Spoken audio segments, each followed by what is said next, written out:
بسم اللہ الرحمن الرحیم.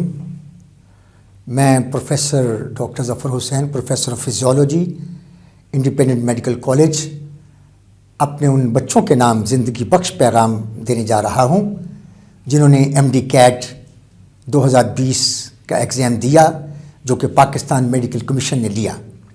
اور یقیناً کہ ہر امتحان میں بے شمار بچے ناکام ہوتے ہیں اور بے شمار کامیاب ہوتے ہیں. یہ بیسیکلی ایک میچ ہوتا ہے، یہ ایک مقابلہ ہوتا ہے، یہ تیاری کا امتحان ہے، یہ نروس کا امتحان ہے، یہ اعصاب کا امتحان ہے کہ کوئی کتنا فاسٹ ہے، کوئی کتنا ابرپٹ ہے، کوئی کتنا تیز ہے، کوئی کتنا جو ہے رسپانس جو کرتا ہے. تو دس از اے کمپٹیشن، یہ ایک مقابلہ ہے. مقابلے میں بعض لوگوں نے 95 نمبر بھی لیے، بعض لوگوں نے 94 نمبر بھی لیے، اور بعض لوگوں نے 80% نمبر بھی لیے، بعض نے 74 نمبر بھی لیے. اب سوال یہ پیدا ہوتا ہے کہ میرے اپنے رشتہ داروں میں سے بھی، میرے عزیزوں میں سے بھی، چونکہ میں پروفیسر آف فزیولوجی ہوں، میڈیکل کا پروفیسر ہوں، تو ان لوگوں سے ہمارا واسطہ بڑا رہتا ہے. دوستوں کے بچے فون آ رہے ہیں کہ جناب ہمارا کہیں میرٹ بن سکتا ہے کہ نہیں، اتنے % بچے کے نمبر ہیں. تو میں یہ سوچ رہا ہوں کہ بچوں میں ڈاکٹری کے لیے کریز جو ہے بہت زیادہ بڑھ گیا ہے. میں اس کریز کو رد نہیں کرتا. کیوں رد نہیں کرتا؟ اس لیے کہ ڈاکٹر واقعتاً ایک عظیم کردار ہے. میں اکثر کہا کرتا ہوں کہ doctor is the engineer of آسن تقویم. ڈاکٹر انجینئر ہے اس مشین کا جس کو اللہ نے بنایا ہے. ہمارے انجینئرز جو ہیں، ہمارے آرٹیسان جو ہیں، کوئی جاپنیز مشین کا، کوئی امریکن مشین کا، کوئی کورین مشین کا، لیکن ڈاکٹرز جو ہیں ان کو اللہ نے اعزاز بخشا ہے کہ یہ گاڈ میڈ مشین کے انجینئرز ہیں. یہ بات تو طے ہے. لیکن بچوں، بات یہ ہے گورنمنٹ سیکٹر میں 3000 سیٹس اور پرائیویٹ سیکٹر میں اپروکسیمیٹلی 3500 سیٹس. اب یہ یعنی 6500 بچہ جو ہے یہ ڈاکٹری پاس کرے گا، یعنی ایڈمٹ ہوگا مختلف میڈیکل کالجز میں. I am talking about Punjab.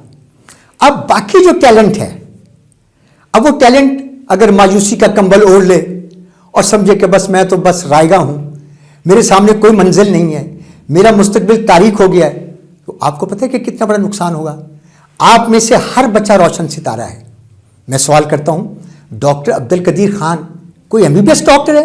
یا دیگر بہت بڑے ایجوکیشنسٹ جو ہیں پاکستان میں، وہ MBBS ڈاکٹر تو نہیں ہیں، جو جینیٹکس پہ کام کر رہے ہیں، جو انجینئرنگ پہ کام کر رہے ہیں، بڑے بڑے لائر، بڑے بڑے بیرسٹر. تو بچوں، یہ پیغام ہے آپ کے لیے کہ آپ نے ڈاکٹری کو یہ نہیں سمجھنا کہ اگر میرٹ نہیں آیا تو آپ کی زندگی تلف ہو گئی ہے، آپ کی زندگی میں بریک لگ گئی ہے، آپ کے ہاں سپیڈ بریکر آ گیا. نہیں نہیں، سپیڈ بریکر کو تو اڑا دینا ہے آپ نے اپنے ارادوں سے. اور قصبے کمال کن کی عزیز جہاں شوی، آپ نے جو بھی کام کرنا ہے اتنے حسن سے کرنا ہے، اتنے خوبی سے کرنا ہے کہ اس میں آپ ڈاکٹر نظر آئیں، آپ ایک بہت بڑے ماہر نظر آئیں. آپ کیا سمجھتے ہیں کہ انجینئرنگ جو ہے، کبھی کبھی میں سوچا کرتا ہوں کہ کاش میں انجینئر ہوتا. کیوں؟ جب میں دیکھتا ہوں نا کہ SC حضرات کی اتنی بڑی گاڑیاں گورنمنٹ نے دی ہوئی ہیں، ہمیں تو نہیں ملی. میں 20ویں گریڈ میں ریٹائر ہوا ہوں. There was a no vehicle. ہم نے اپنی گاڑیاں لی ہیں.